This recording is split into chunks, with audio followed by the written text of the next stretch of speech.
So today I want to talk about promoting work-life balance.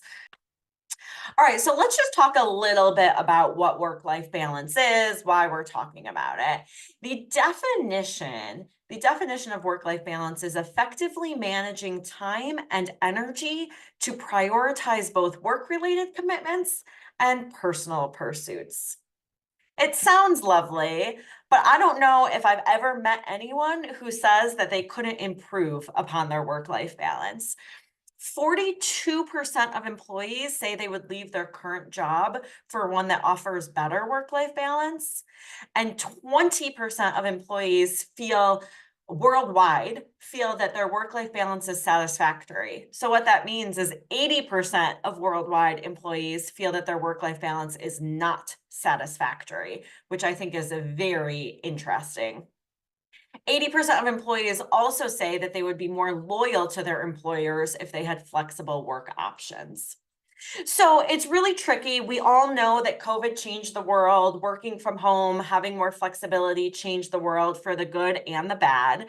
One of the bad ways it changed the world is because now we are connected all of the time. We are connected all of the time. And so that has created a lot of confusion and a lot of blurred lines that weren't there 30 years ago, let's say. So again, we can all think about work-life balance and think that it sounds nice on paper, but there are a lot of barriers.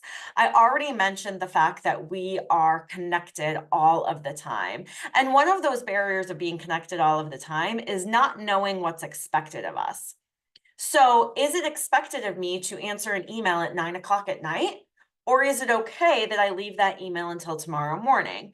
So often we are violating our own boundaries and responding to things and working when we don't want to because we think that we're supposed to. We think that it's expected of us. So, one huge thing that we can all do today about work life balance is talk to a supervisor, talk to colleagues about expectations with specifically with communication. And it's interesting, I think we can all agree that we are maybe a little bit addicted to cell phones, maybe just a smidge. I talk about work life balance a lot. And whenever I talk about work life balance, I always ask how many people have or regularly answer work emails while in bed. And it's always at least 90% of people that I'm talking to say yes.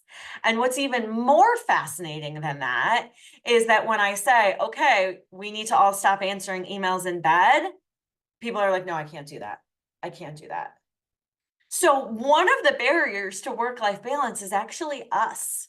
It's actually us not setting those boundaries. Maybe it's because we don't have those clear expectations. Maybe it's because we don't want to be up all night thinking about the email that was sent to us. So, we just want to get it over with.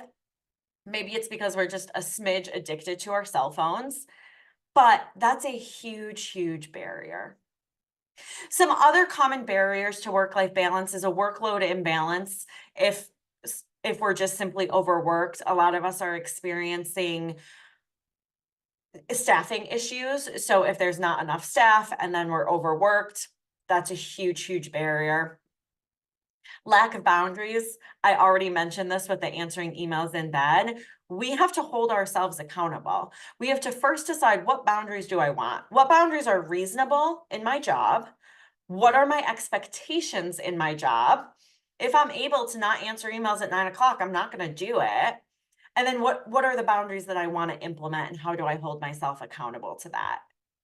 So, it's a lot more complicated than just saying, let's have boundaries with work. It's more of, let's figure out what's realistic, what do I want, and how do I do that? Because it's hard. It's hard. I personally have to, because I get my work email on my cell phone, I have to turn off the notifications because I know if I hear a ping, I'm gonna want to answer it. But I know that that is bad for me and that won't make me feel like I have really productive work life balance. So, again, setting these boundaries with work is a lot more complicated and nuanced than it sounds. Another common barrier to work life balance is ineffective time management. We all can do better with time management. We all waste time during the workday when we should be working on something we're kind of avoiding. That's a huge thing. Working on our time management and what works the best for us in terms of completing tasks and how we use and manage our time is really important to look at. I've already talked about technology overload, and that kind of leads into unsupportive work culture. If we have a work culture where everyone is answering emails at 9 o'clock at night, it's going to be really uncomfortable if we're not answering emails at 9 o'clock at night. So we can't necessarily go and change our work culture, but we can be aware of it and we can be aware of how it's affecting us. I'm actually going to take this a step further and talk about our culture in general. We are in a culture of a hustle culture of productivity, and we always have to be doing better and we always have to be doing more. I love to use the example that I really like to read, but I don't like to tell people I read because the number one response I get is, how do you have the time?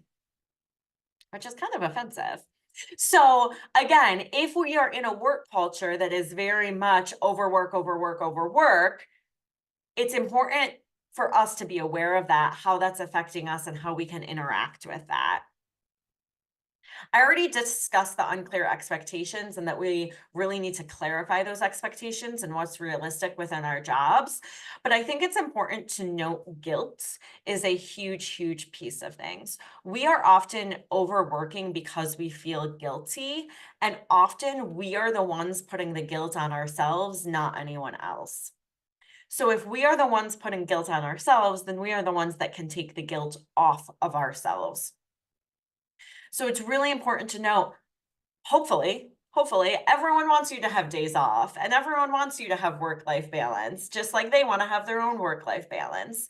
And so there's really no need to feel guilty. There's no reason to feel guilty.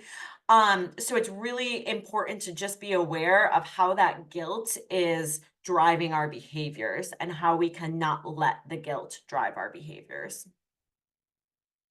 And then the last barrier I'll mention today is just not knowing how. Again, we are kind of surrounded in a culture of overworking. We are surrounded in a culture of always being connected all of the time, and it's hard to figure that out. But if we can look at, the culture, asking expectations, understanding our own time management and what we need, that is going to give a good roadmap of how to work towards work-life balance and what's going to work for us specifically.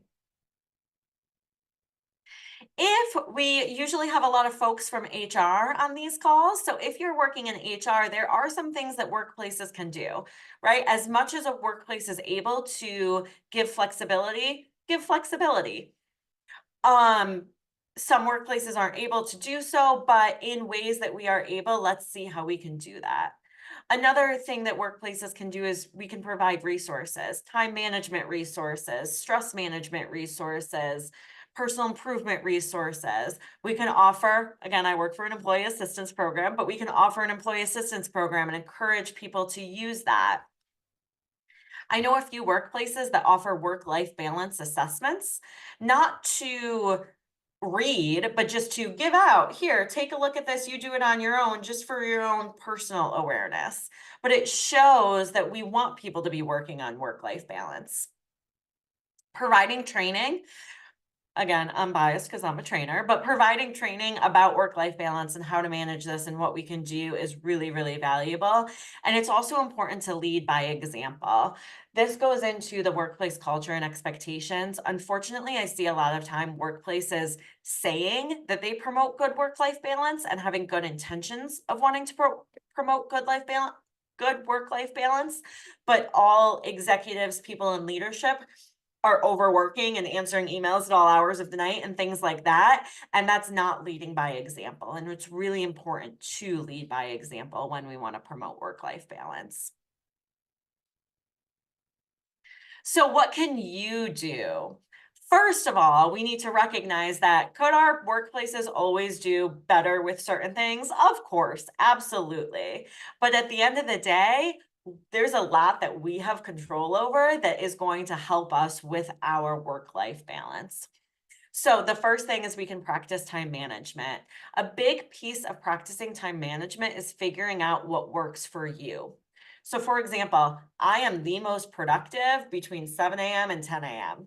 I know that. So I purposely try to schedule very important tasks, things that I have to focus very hard on between those hours. Now, that's not going to work for everyone. Lots of people don't like to be awake at 7 a.m. So again, in practicing time management, we have to look at what works for us. It's also really important to establish a routine. We've probably heard this before, but we as human beings thrive off of routines. Our brains work better when we have routines. We're able to focus more when things are predictable. So as much as we're able to establish a routine, being able to establish a routine, incorporating relaxation.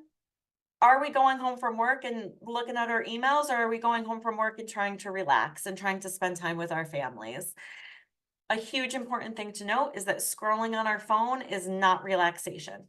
It's not. It's okay to do that. We need that sometimes, but we also need that type of recharge relaxation that we can also get sometimes.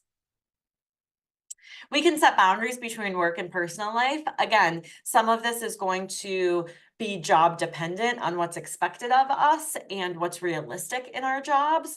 But when we're able to set a boundary, we should set a boundary. It is okay to set boundaries. It is okay to say, I'm not answering emails after 6 o'clock at night because I'm with my family. Again, as long as that's reasonable within your job, it's okay to do that. We've gotten really uncomfortable with setting boundaries, but one thing that I want us to remember when we're feeling uncomfortable setting a boundary is that if we set a boundary now, that's going to help our future selves.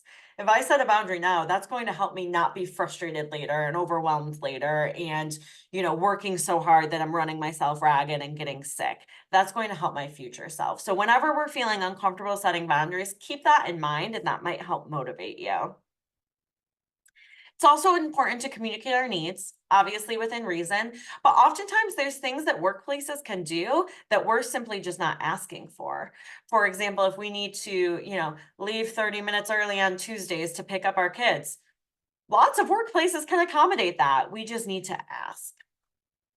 And then lastly, we need to utilize those resources. All of the things I spoke about on the last slide of what workplaces can do, your workplace is already probably doing some of that, maybe not all of it, but maybe some of it. And it's important for us to utilize those resources. They are there for a reason. They are there to help us. At the end of the day, happy employees are more productive employees. So workplaces want employees to be happy. So that's a really important thing to keep in mind. So we want to utilize those resources.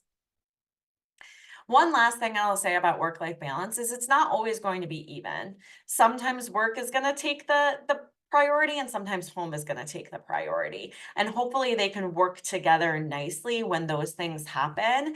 But I don't want anyone to expect that it is always going to be even and equal because that's just not realistic. What is more realistic is figuring out what works for us and how work and life can flow together in a way that makes us happy and fulfilled and feeling like we have work-life balance.